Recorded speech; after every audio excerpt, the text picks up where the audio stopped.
I need a motion to accept the minutes So of moved. January 19th. Second. All in favor? Aye.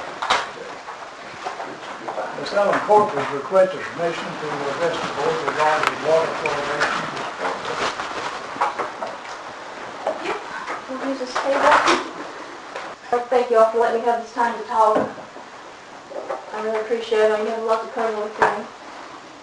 First thing I'd like to say, I'm not here to debate or disrespect you all in any way. I just want to present some facts. I know it's a very controversial subject, fluoridation. On each of your spaces there's a CD with some PDF files that were just, it's too enormous to cover in the short time I have here. There are a little bit of handouts that are also covered on the PDF that touch on some of that stuff.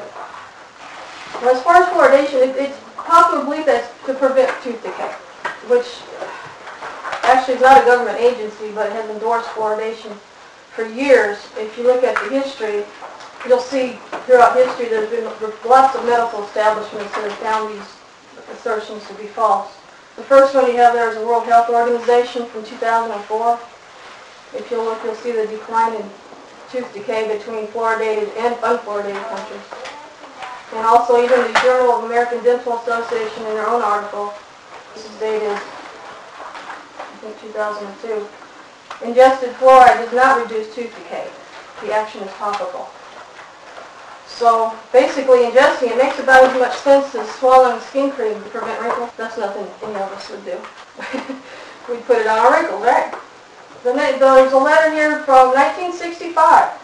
And not a whole lot's changed since then. The American Medical Association states that it has not carried out any research work, either long-term or short-term, regarding the possible, if any, side effects of fluoride.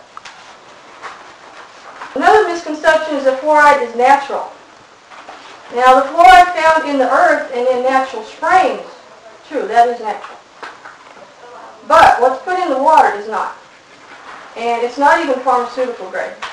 It's not from natural sources. As your own water quality report states right here, I blew it up because the one that we get every once in a while with the bills, yeah, with a microscope, I could hardly read that.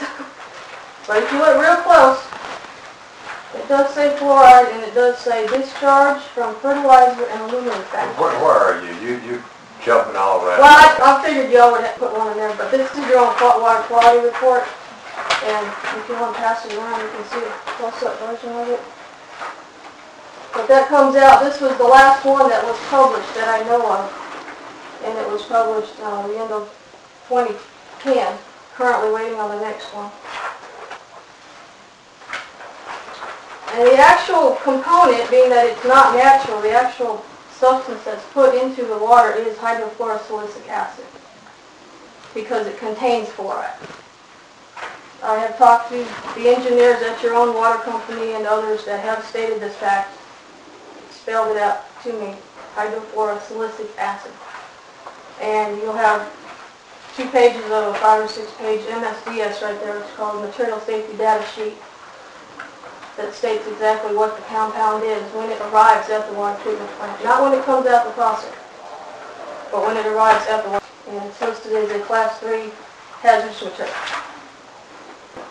There's an article which, like I said, a lot of this was too enormous to print out, so it's on the CDs that you each have.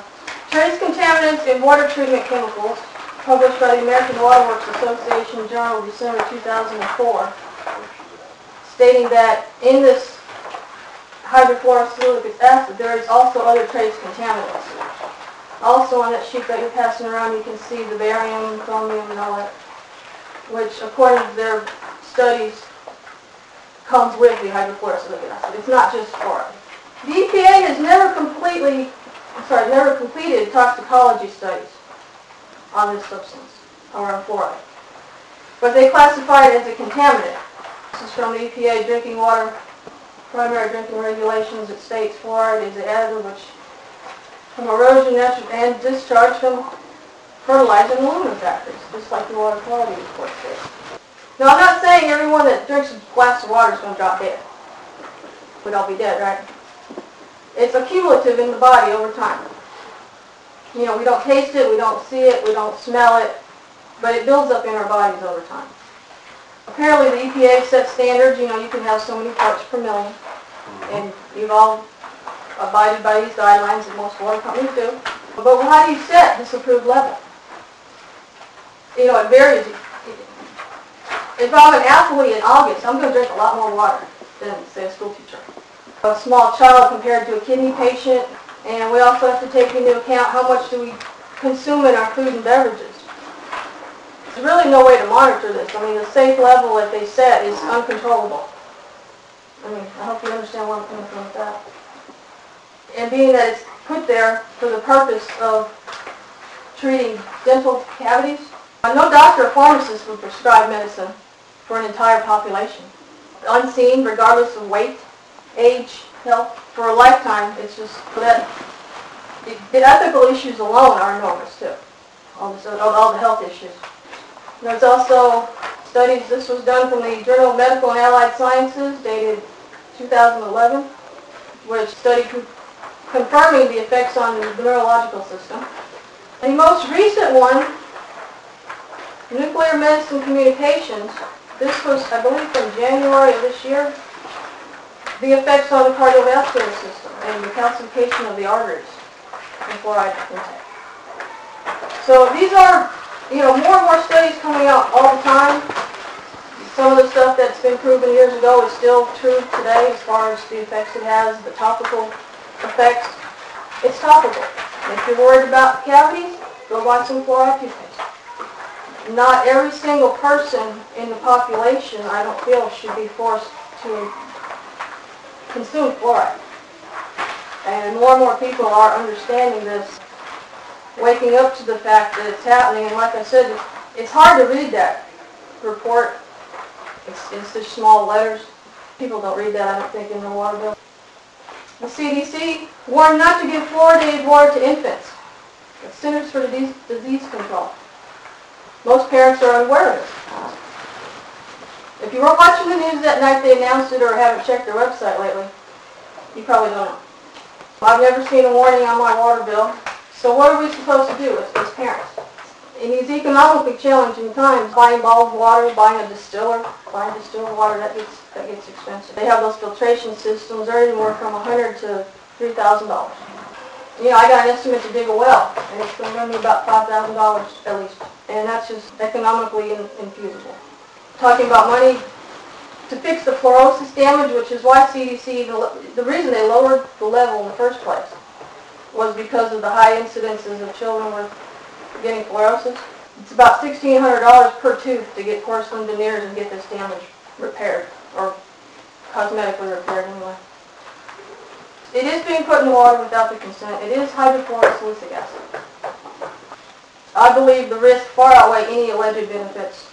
More and more studies are proving that more every day.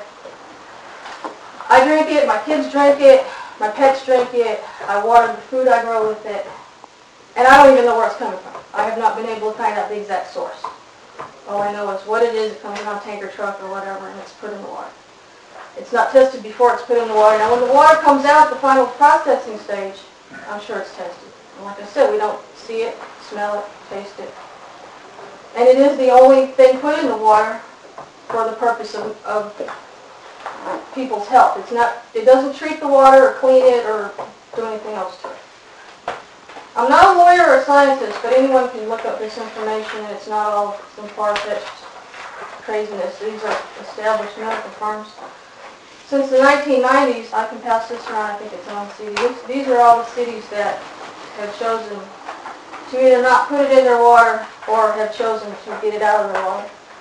I was going to recommend that you maybe put some kind of a warning on the water bills to let parents know about what the CDC has warned everyone about, which they may not be aware of, that they are receiving fluoridated water.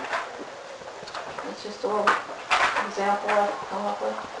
In just a few hours, I've got over 100 signatures of other people in the community that agree with me.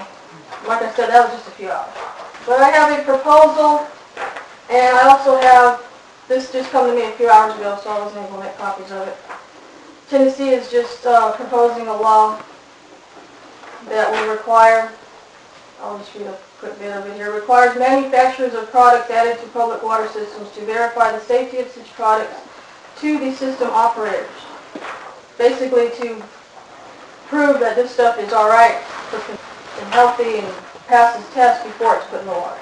And if you have any questions, you can ask me now or call me, or I'll be glad to answer what I can. Well, we'll take this report, we'll take all this under advisement, and we'll talk about it. And if you have any questions, we'll get in touch with you. All right, I'm sure you will. And I would like to read this with, I believe it's Mr. Miller. Maybe an idea, but see if you see it there.